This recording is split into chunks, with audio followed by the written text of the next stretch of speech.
Hello everyone, this is the Southern Hellenic. I am the author of mystery and of fantasy books. So yes, so here is your weekly thing about my book and how it will tie into the subject of today's video.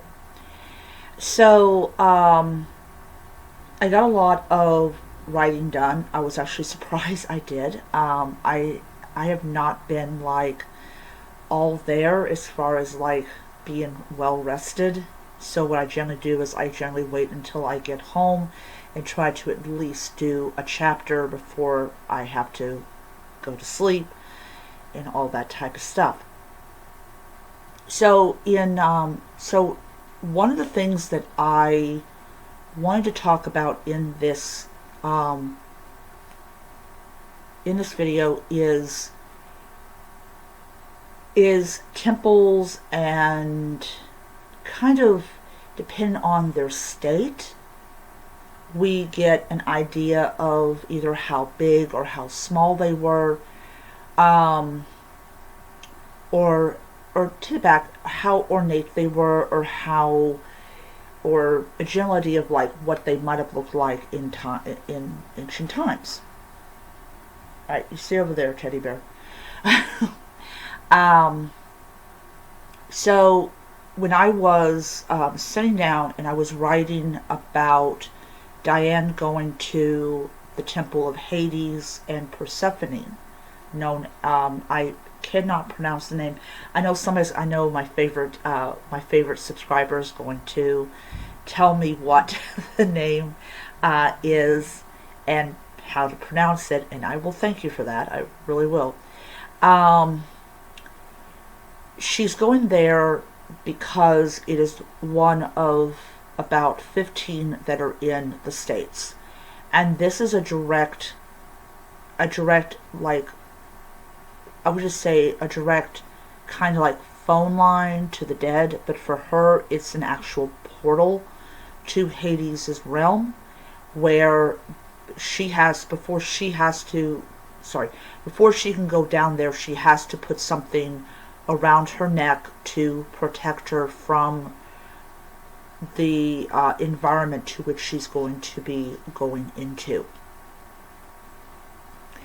So one of the things that I really made a point on in the chapter where she goes to his temple is trying to make it look both creepy and impressive at the same time, because we're talking about an area of the city that is known as the Dead District.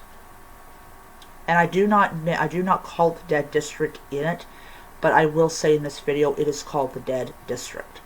And this is where a vast majority of the dead are put to rest.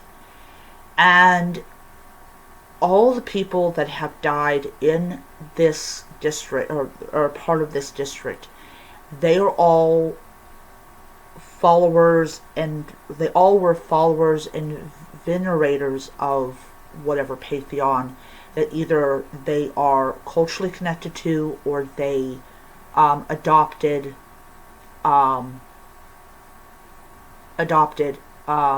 during their life. And you pay a lot of money to be buried in this part of the city. And then there are lesser places where, you're still, you were a venerator of, say, Athena or whatever, but you did not have the large amount of money to pay for the VIP treatment. And so you're buried still in what is classified as a dead district or a death district, but it is less ornate, less expensive, and a vast majority of the people that are buried in here are buried in what is called family tombs, where you have up to about 11 urns that are there. So I really don't go into detail, or I don't mention the other places in this district. I'm just focusing on what is what is commonly known as the House of Hades, as Rick Riordan uses it in his book, because I don't really think that he actually used the Greek name for it. He just called it the House of Hades because people would go there.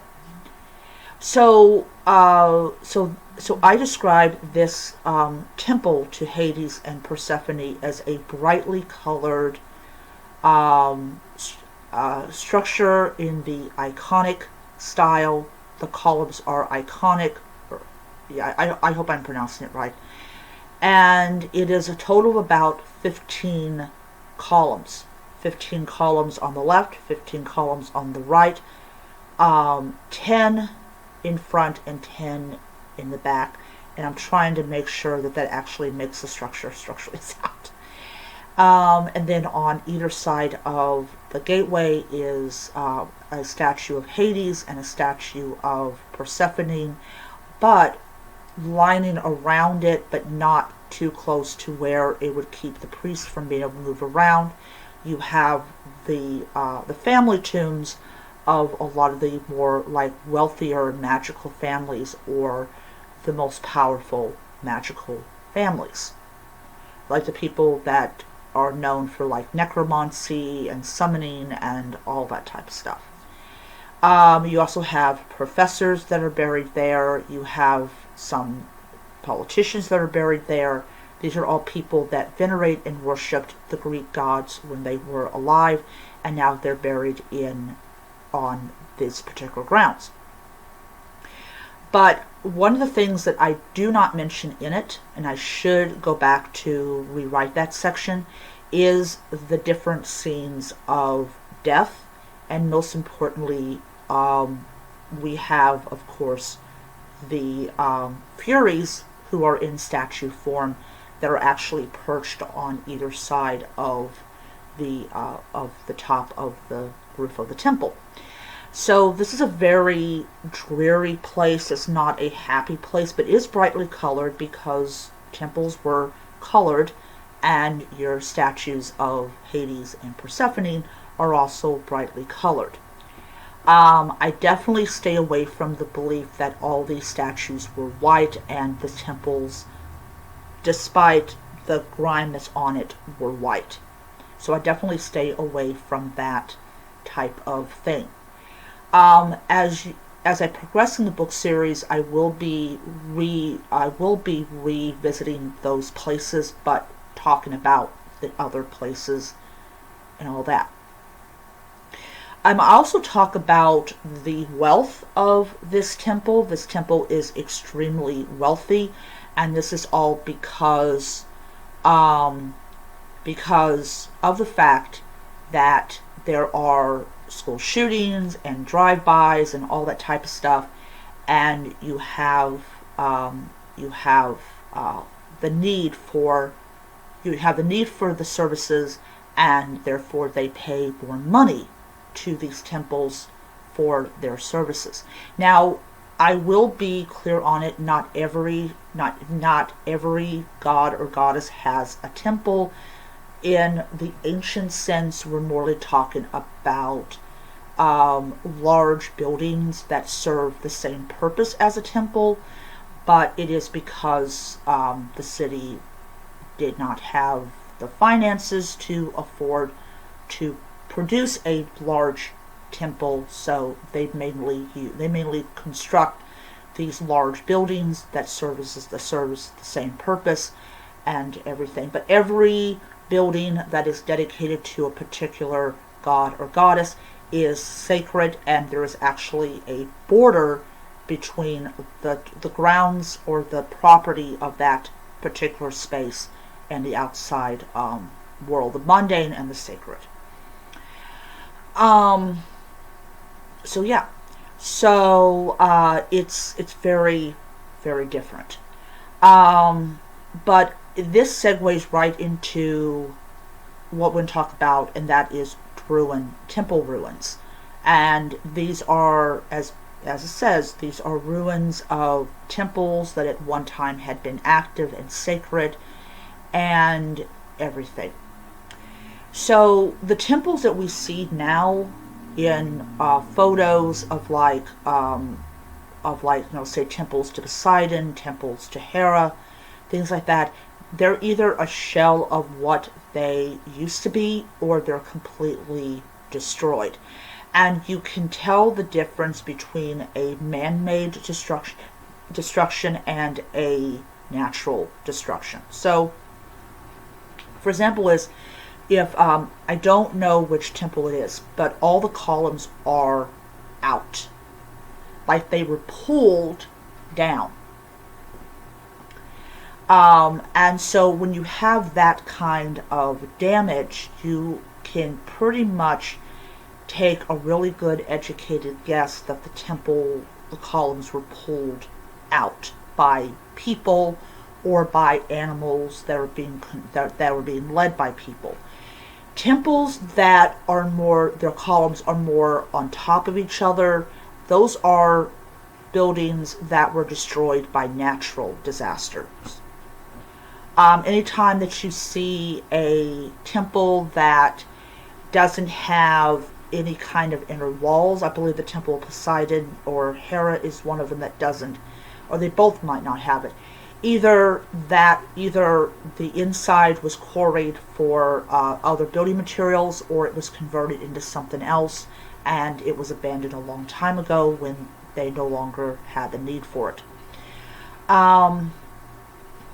But it's interesting when you're going to go and read my book and these places of worship are active and sacred and stuff like that, and you kind of wonder, would this have been Greek religion, or would this have been Norse religion, or Egyptian religion, or whatever religion, if the church had not come around and destroyed everything, or adopted everything. So it's really interesting as a writer of urban fantasy and everything to kind of try to imagine what the religions would have looked like if they had not been disrupted. And that's the fun thing about what I do, is I can actually imagine it and put it on paper, and people actually buy the book and read it, which is going to be shocking. They feel like, you're going to read my book, interesting. But it's interesting. And we also have another thing, that the gods are very different than, say, Raiden's world. First and foremost, when Diane goes down to the underworld to talk to Hades about what is going on, he is not wearing modern clothes. He is wearing actually ancient Greek clothes. And I don't tell the reader exactly what he is wearing, and that is something I'm going to have to go back and change. Even the goddess Ikati, who owns a nightclub for young, apprentice practitioners, she wears ancient Greek clothing, which I will ensure that I do write down what she is wearing. There's no modernization of the gods in my books. They are what they are, and they are a worldwide type of presence in people's lives.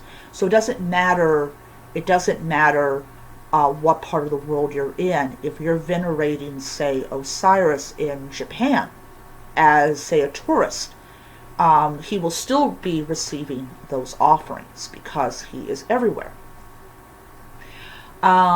Which definitely makes my series a lot different than Raiden's, because the gods are only limited to a certain part of the world. They're not everywhere.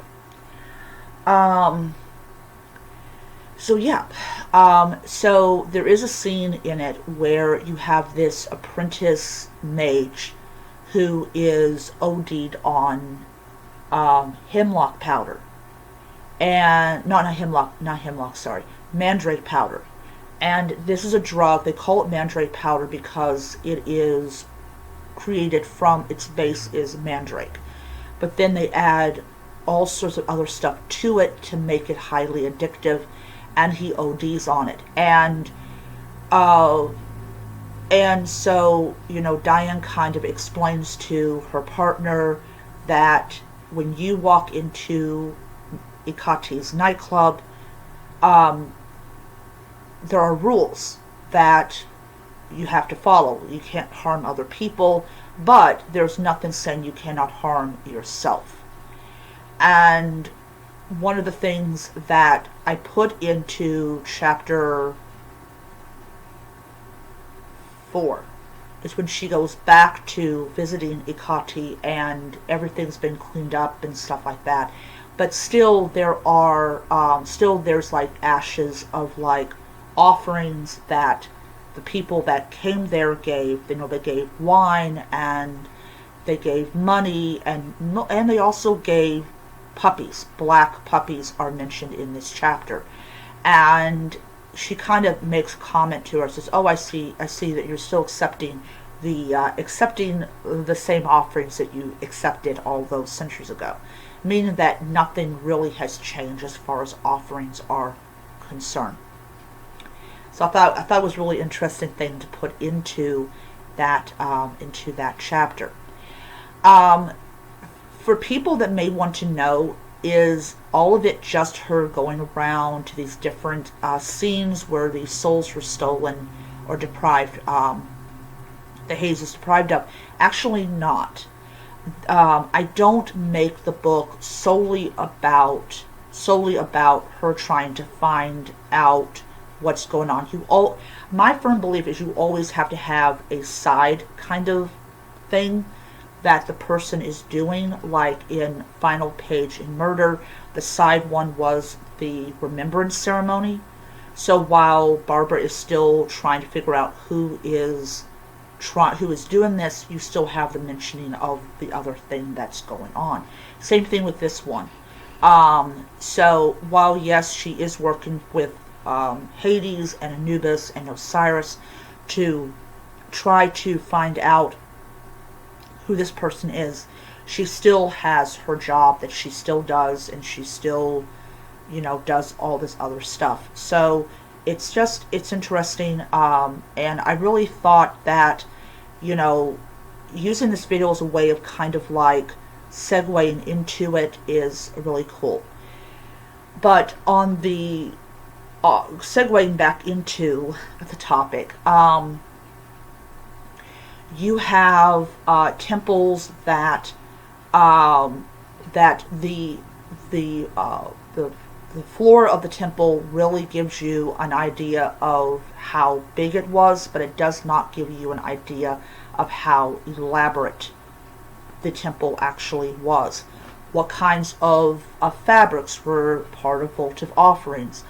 What kind of things were on the walls of the temple? We know for a fact that when the church closed these temples down, they took the votive offerings and added it to their own storehouse. Or they melted them down and made them into coins. There was no sense that this is a sacred object. To them, it was just an object to hoard and to melt down and have. And sometimes it takes digging up votive offerings that were put in when the temple was built for archaeologists to find out exactly who the temple was dedicated to and all that type of stuff. And then that's how they can pretty much kind of piece together what the temple looked like. But a vast majority of the time they are successful, but sometimes they are not. But I just think it's kind of a shame that we don't have them as they once were. So anyways, that is my video for today. I hope you guys enjoyed it. I will be back next week with another video to kind of let you guys know where I'm at. And it will definitely touch on to definitely another aspect of Greek religion, which I will say quite heavily. I definitely do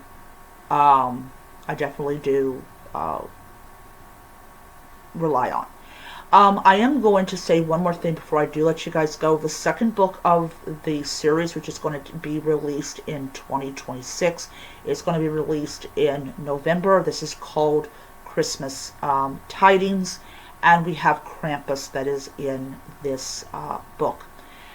I was said to myself, okay, I really need to at least get some kind of handle on what my next book is going to be about, but that's coming out in 2026. So, yeah.